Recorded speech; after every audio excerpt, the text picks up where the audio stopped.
And good evening and welcome to this week's edition of the Pete Mezzetti Show. My guest this evening is Gene Gumbs with Sports Country Radio. Gene, welcome. Mr. Mezzetti, thank you. Mr. Mezzetti. Wow. I'm a business guy now. I got to be professional. Well, thank you, Mr. Gumbs. How are you today? I'm doing good. Thank you very much. What's new? Look, you guys had me out when the station just got started, and things are doing remarkably well. Actually, better than I could have hoped. The numbers are up every month, and adding some new programming, so things are great. I can't complain. Now, how old is the station? Well, we're 6 months old tomorrow. So the day after this airs, it'll be 6 months. 6 months. Yeah. So it's, I was a little concerned at first how it was going to go. There's a lot of internet radio stations out there. Right. But the good news is, I mean, people like you having me on here, a lot of word of mouth. It spreads. The internet's a beautiful thing sometimes. It is. Sometimes. Right. Exactly. But social media has really helped out a lot, and it helps that. It helps that I'm a Red Sox fan, I think, so that I've tapped into the Red Sox community on Facebook and on Twitter. So those people are just rabid for anything that has to do with the Red Sox. So a lot of those people are listening to my show. So it's been really good. Speaking of the Red Sox, last night being Sunday night, the Red Sox won the World Series because it's Monday night now. So it was thoughts, feelings. Concerns? Well, I'm almost 60 years old, and I didn't think I'd ever see a World Series in my lifetime because the Red Sox always found ways to screw it up every year. So I've now seen 4 in 15 years. So I mean, I'm thrilled. And the thing I'm most happy about is I actually get to sleep now. Yeah, Fox has started the game so late that we had the 18-inning game the other night that lasted forever. But that aside, the games they're starting at 8:15 at night. Playoff games last 4 hours. I'm not getting to bed till midnight. I got to do a show in the morning. I got to get up at 5:30, 6 o'clock in the morning. So I'm not getting a lot of sleep, and Lord knows I need as much beauty sleep as I can get. So I'm looking forward to that. Exactly. Speaking of sleep, listening to you the other morning, I believe it was either this morning or Monday morning. You told a story about the 18-inning game. Well, I made a joke with my wife. The game, first pitch was 8:09. She has to get up at 3:15 in the morning when she has to open the store. She works for a retailer. So, and I joked to her. She went to bed like 8:30, quarter 9. I said, "Good night, hon. I'll see you in the morning." I said, "Or if this game goes 18 innings and they're still playing, I'll see you when you get up." I said it completely as a joke. Completely as a joke. Well, then they tie it up, and it's in the 10th inning, and the 11th, and the 12th, and I'm looking at the clock going, boy, this is really going to happen.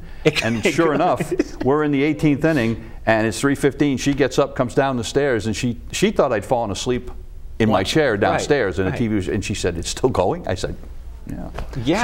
So and I had made the coffee to get her ready for work. I had the coffee going, and I had just gotten the coffee mug out of the cabinet because I said, I don't know when this is going to end. I could be up a while longer. So I grabbed the coffee cup, and I was just getting ready to pour myself a cup of coffee when the Dodgers won the game. So I put the cup down, and I went immediately to bed. I'm going to bed. Good so night. She's in the shower getting ready for work. I went to bed, and and I slept, I think, till about noon.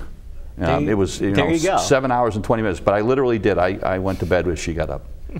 Very nice. But it's what you do. Exactly. How did the idea of the station come about? I guess it's something I've always wanted to do. I've been a broadcaster for a lot of years. I worked in college athletics, and I always kind of wanted to have my own radio show. I think, as I talked to you about one time, Don Imus was kind of my hero. I used to listen to Imus in the morning, every morning, going to work. And then I watched him when he was on television for a while. So he's always been a guy that I've kind of said, geez, that's got to be like the greatest job in the world. So I said, well, in order for me to do that, I'm probably going to have my own radio station because nobody's hiring me at 58 years of age to come do that. So I said, you know what? Sure. It's the internet. I'll start my own radio station. And so that's kind of what I do. And I kind of like it's sports, but I also have some news in there. I try to have some entertainment in there. We play a little bit of music. We do it a lot along the format of Imus did. I just don't have his crew of people. No. I do it all myself. But it's you. That's the idea. So it was just kind of I guess in a way it was kind of a vanity project, something I've always wanted to do, and I said, why not? I'm getting ready to retire in a few years. There you go. And I can do this for as long as I can put a sentence together. So exactly. And as long as people want to listen to me. I mean, if there comes a day when it's crickets, maybe I won't do it anymore. Exactly.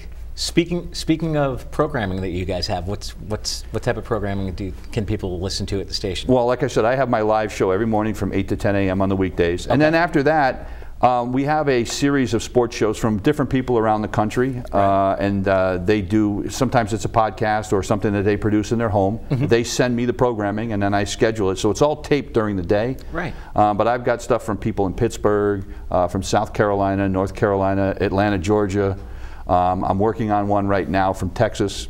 Excellent. And we've got a few from the Northeast. One that has to do with the Red Sox, of course. Yeah, there you go. And I've got a guy that does one for the New York Jets. The poor guy. Yeah, yeah. But so it's a little bit of everything. And I have people coming to me and say, "Hey, I want to get on your station," which is cool. You know. So and now. I'm planning. Well, we have the Pete Mezzetti show on there. I was gonna. I'm weekend. Waiting for it. Well, you know, every weekend we run the audio version of your show. Right. Yes, you do. We run 2 of them, so we do that on Saturday nights, and then I'm going to start doing a country music history show on Saturday night. And the only thing that was requested of me was from John Clark, and he said, "Whatever you do, don't sing." Okay. So I promised him I wouldn't. So I'm going to start doing that. We're going to tape that, and that's going to probably appear every Saturday night after your show. Excellent. And then we do a gospel music show, country gospel music show on Sundays for about 3 hours. Nice. So yeah, it's a little bit of, you know, and it's 2 of my passions. It's sports and it's country music. So I get to do both. There you go. Now, how influential was John Clark?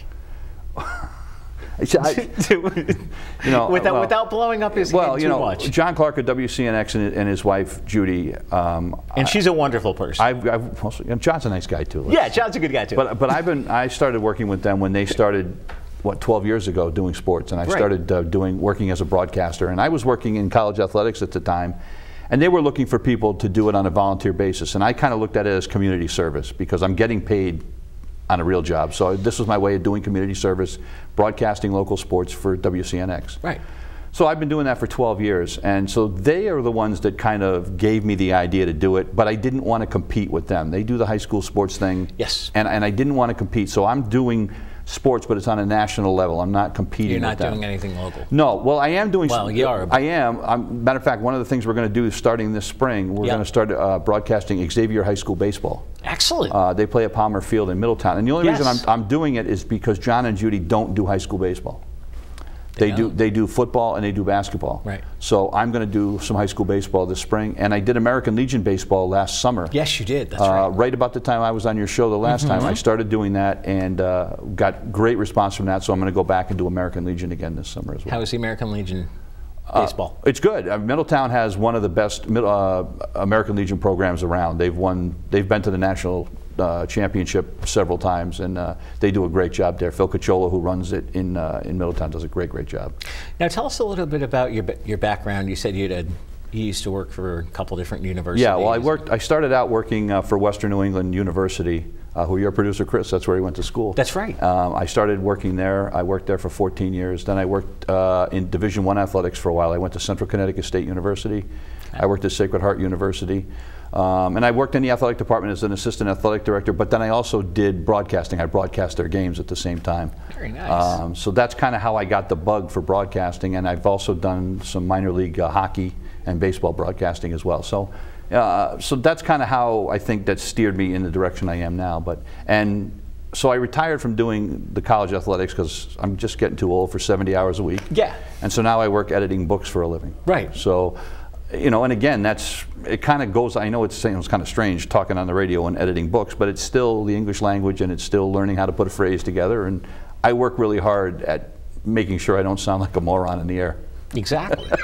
And then you have Pete Mezzetti call in, and well, yeah, but you know, you know, I tell you, I've really enjoyed listening to your show every Saturday. It's cool because one of the things I want to do while my station is more national in terms of sports and stuff, I still want to have some local stuff, which is why I'm doing the American Legion, why I'm going to do Xavier baseball, and having your show on there is good because it gives people a sense of the community that I'm from and where I'm from, you know, and because again. National is one thing, but you also want to be a part of the community you're in. Yeah, you want to stay local. Yep. Now, how's Xavier baseball looking this season? They should be pretty good. They should be pretty good. Yeah, and you know, what's cool about it too is a lot of the kids that play for Xavier High School baseball also play for the American Legion team in the summertime. So it'll be a lot of the same kids. So I can follow them from the high school season right into Legion in the summer. So it'll actually help my broadcast because I'll be more familiar with the kids. So it should be pretty cool. Now, as far as baseball season, National League baseball season's over. So now what do we do? Well, well, the good news is there's a lot of other sports. There's a lot of other. Well, I get to sleep, but there's a lot of other sports, Pete. I don't know how often you get out, but I get out. We've got the Boston Celtics that we'll talk a lot about because they've got a chance to get to the NBA Finals this year. Okay. The Boston Bruins are a solid hockey team, we've got, of course, here in the state of Connecticut, we have UConn men's and women's basketball. Yes, we do. The other thing I'm going to follow this year, though, is Jim Calhoun, who used to coach at UConn, is now coaching a small Division III team in West Hartford. St. Joseph's, Yeah, University of St. Joseph's. Okay. He's 76 years old. He was bored, so he wanted to come back and coach. So he's coaching at St. Joseph's. So I'm going to kind of follow that a little bit too. So there's plenty to talk about. Oh yeah. Baseball is my passion. We were talking before. I don't know what I'm going to do without baseball for a few months. But the good news is, there's still baseball to talk about. You have the postseason awards that are going to come up. The Hall of Fame is going to be coming up soon. Right. Free agent signing period is coming up. So don't worry, I'll find plenty to talk about. My wife said that I talk in my sleep. So I'm not too concerned. We'll find stuff. But yeah, the really late nights are over for me for a while, which I'm very grateful for. Gene, would you mind sticking around for another segment? Sure. We'll be right back. Happy to.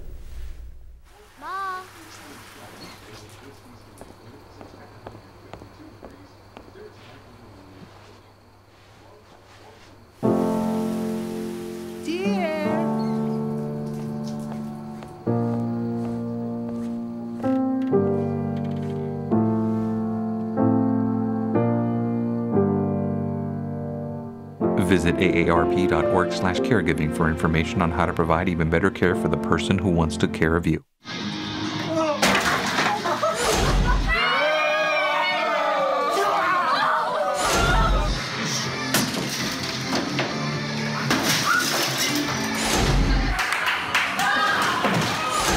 We're leaving.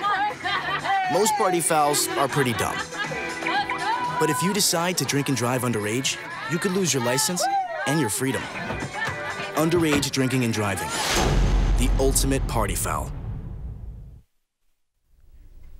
And welcome back to this week's edition of the Pete Mezzetti Show. Sitting here with Gene Gumbs from Sports Country Radio. Gene, welcome back. Thank you. Thank you. So we were talking about, during the first segment, Jim Calhoun coming back into coaching and coaching for the University of St. Joseph's, I believe up in West Hartford. Correct. Yeah. Thoughts, feelings about the upcoming season? Well, I think it's going to be interesting. I mean, it's going to be, in some ways, basketball is basketball. Right. No matter where it's still the same game. The court is the same size, the ball is the same size, but there's a difference in talent level. So I think the adjustment that he's going to have is going from guys that are ready to go into the NBA to coaching guys that are never getting anywhere near the NBA. Yeah, right. Guys from Division III are not going. It's a non-scholarship program, so it's completely different. But I think it's fine. I think it's like any sport, Pete. People say, well, he should retire. He's old. They say that about coaches. They say that. How many times have you watched a game on TV? Well, he's getting kind of old. He really ought to retire. Yeah. Fans say that all the time. Right. Well, who are we to say that somebody's supposed to retire? Exactly. There's probably people already saying 6 months into Sports Country Radio, that guy really ought to retire. But if that's his passion and that's what he wants to do, I'm all for it. I think it's a cool story. I think he just has to temper his expectations, and I'm sure he's already figured that out. Exactly. He doesn't need me to tell him that. No. And he's got Glenn Miller with him, who was his assistant at UConn. Really? Yeah, Glenn was let go when Kevin Ollie was the coach there. Sure. So Jim brought him on to help build the program at St. Joseph's. And I don't know if you know, but St. Joseph's was an all-female school. They just went co-ed really? I didn't know that. 2 years ago. So they're building up their men's program. So this is kind of the cornerstone of their men's athletic program now, bringing Jim Calhoun in there. So I think it's great for the university. It's a no-lose situation for the university. Cool. It's a no-lose situation for Jim Calhoun because he gets to do what he loves to do. I mean, the only thing I would say is his health issues. He's had heart issues and stuff in the past. That's the only thing. Again, it's one of those things you have to temper expectations, and at 76 years of age, does he have to temper the way he coaches? Right. He was a very fiery coach. He's a guy that likes to yell and scream and stamp his feet. Oh, yeah. And, is he going to be a different kind of coach going forward? It'll be interesting to see. But I think it's a fascinating story, and it is going to buy the University of St. Joseph more free advertising than they could ever afford to pay for. Yeah. So I think it was a brilliant move by Bill Cardarelli, who's the athletic director there and the president of the university, to hire him. Frankly, it's genius. Now, with what's going on at the University of Connecticut, how do you think their men's and women's program is going to look this year? Well, the women are going to compete for the national championship like they do every year. Yes. I mean, the day that doesn't happen is the day the sun stops shining, exactly. I think. Or until Gino Auriemma retires. Yeah, right. But even then, he's built up such a pipeline into that university now, I have a hard time believing that will stop. Yeah. The men, it's going to be an uphill struggle because, you know, the new coach, Danny Hurley, didn't have a lot to work with. No. You know, Kevin Ollie did not leave him a lot. No. The good news is, in my opinion, and again, this is just my opinion, Right. but Danny Hurley is a better coach than Kevin Ollie. I thought Kevin Ollie was a great recruiter. Right. He's a great guy to talk to. I thought he was great for the university until the recruiting stuff started coming in and the potential violation showed up. But he was a good face for the university. But Hurley is a better X's and O's coach. I thought that Kevin Ollie was his offense was very unimaginative, and I think that Hurley will do a better job with the same players that Ollie had. Are they ready to compete for a national title yet? No, but I think I'll tell you what, give them 2 years. Okay. And I think they'll be right back competing. And you know, that conference, they should be able to compete in 2 to 3 years, I would think. Now, speaking of sports, I understand from doing some research for tonight's show that you're also doing some broadcasting with our friend from WCNX Radio. Yeah. Well, we're doing a game this coming Friday night. That's theirs on Monday. So this coming Friday night, we're doing the Xavier High School, Hamden High School game.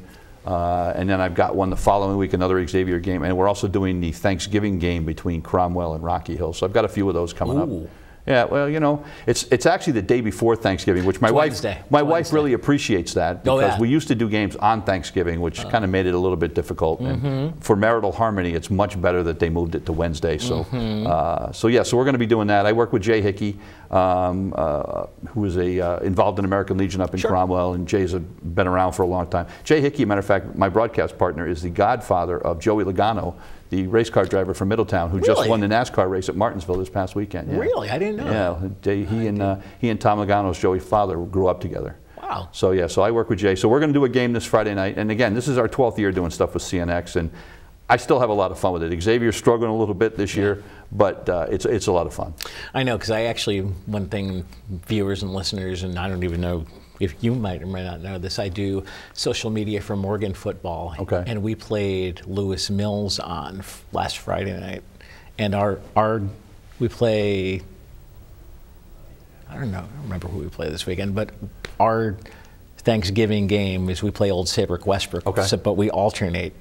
So this year we play at home Wednesday before Thanksgiving. Yep.